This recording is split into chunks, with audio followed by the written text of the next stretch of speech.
Welcome to our third episode of Conversations with Dr. Gosalia.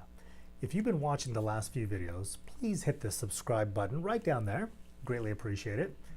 I'm coming to you from our office here in sunny Los Angeles because I just didn't want to travel up to Minneapolis this time of year. The weather, not the best. But I'm very proud to introduce our next guest. His name is Dr. Jason Leyendecker. He was my former student at the A.T. Still University where I was teaching. And I've seen him grow from student to audiologist to now one of the largest private practice owners in the whole state of Minnesota. So please help me welcome Dr. Jason Leyendecker.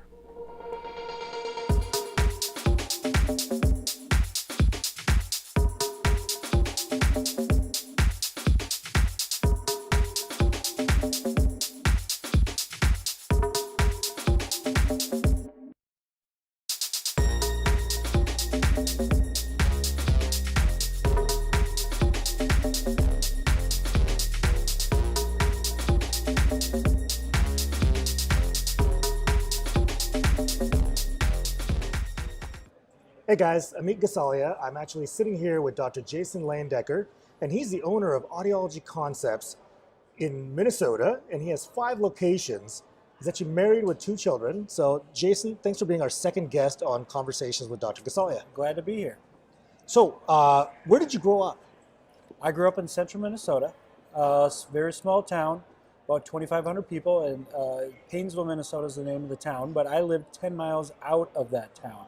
So cornfields and bean fields is all you could see in my neighbors. Oh my God, that is a really small town. Yeah. Wow, and it's like, you said 10 miles outside of the small town is where you grew up. Right. So how'd you end up in Minneapolis? Well, first I went to college at Moorhead State in Moorhead, Minnesota, across the river from Fargo, North Dakota. Did for 4 years there with speech and hearing sciences degree.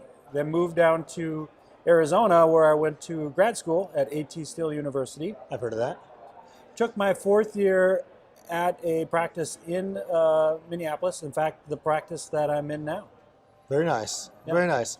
And so why private practice? Why did you choose private practice out of all the other specialties in audiology? It was a no-brainer for me. I always wanted to do it from the get-go. So my sophomore year of college, I switched from wanting to be a speech pathologist to an audiologist, and I knew that if I wanted to do things my way, if I wanted to have autonomy, and if I wanted to be able to actually make a decent living at it, I needed to be in private practice. So from the get-go, it was always my goal is to find the practice to take over. So when students that are in school right now in audiology programs and they're trying to decide about what if they should go into private practice or join a hospital or an ENT clinic, what advice would you have for somebody like that? Experience everything. Go into them and learn about them as much as you can, because you want to know what you don't want to do as well as much as what you want to do. So I had a pretty extensive practicum between private practice, hospital, VA, pediatrics, ENT. I went through all of them, and I knew private practice was still the one that I wanted to end up in. So how are you handling this? He has five locations with over 19 employees. How are you managing all of this? It's all about having a good crew and not micromanaging. I spend a lot of time interacting with people, but I don't expect to follow up on things because I know they're going to get it done. We work hard together. They don't work for me, they work with me. I'm in the trenches with them every day.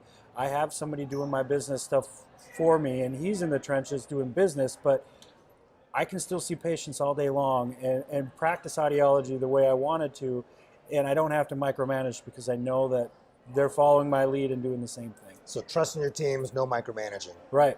Engage with them and give them opportunity to help make decisions for the business. I created committees within the company that everybody can be a part of if they feel like they have an interest in it, but it allows for them to take a little ownership in what's going to happen with the future of the company. Right. So where's Jason Leyendecker in 10 years? 10 years, 10 practices, $10 million revenue. Sounds great. Yeah. I love it. For our meeting and our interview completed, we actually came up with a few other questions that we wanted to share with our audience. So thank you, Jason, for joining us again here. Tell us, how do you keep yourself relevant and on top of your game? Well, we focus on a lot of different niches in the market. So we have a practice and we specialize in lyric. So we're one of the premier providers of lyric in the state of Minnesota. We do quite a bit of it. In fact, just today I've seen already 5 patients just for refits. So it's a big part of what we do, and it keeps us separate from our competitors, as well as tinnitus, hyperacusis, sensitivity to sound. All of that is something that we really focus on in our clinic. We've been trained through Dr. Jasterboff with TRT, and we really focus a lot on helping change that reaction of tinnitus for patients who are probably the worst of the worst in the area. You mentioned lyric. Can you explain what lyric is to our audience?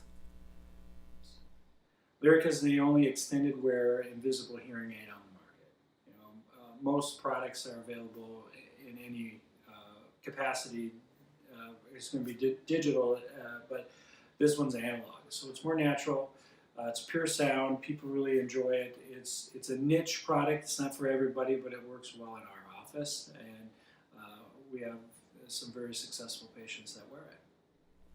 So you actually have been a professor at A.T. Still University in Mesa, Arizona, where I used to teach as well.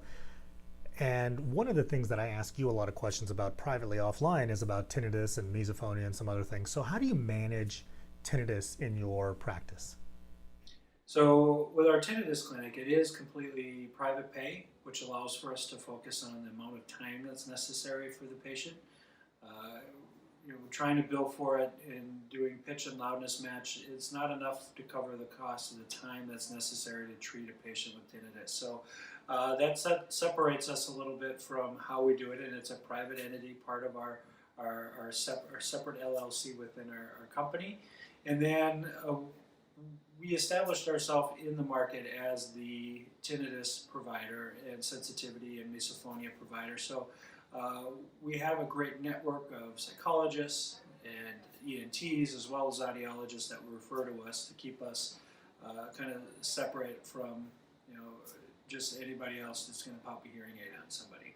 So, Jason, we see a lot of market threats like third-party payers and over-the-counter hearing aids.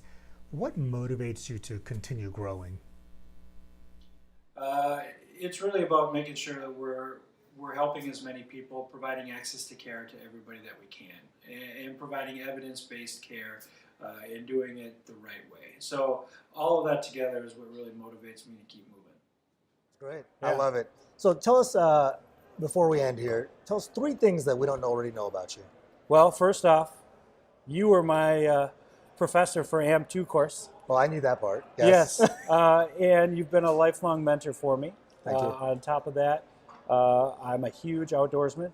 We have a cabin in northern Minnesota. I spend a lot of time with my family up there and try to get away from the hustle and bustle when I can. And on top of that, we're huge dog lovers in my family. We've fostered over 40 dogs in the last 2 years. Wow. So it's almost like they're coming and going as fast as everything else that's going on in our life.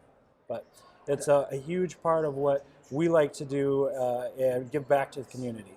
Well, I appreciate the mentor thing, and the reality is that you're doing such great things that I'm actually inspired by your success. And the stuff you're doing with tinnitus and misophonia, and people know about it all around the country. And so I really appreciate you taking the time to do this, and you're doing great things, and we're excited My pleasure. for your future. All right. Thanks, man.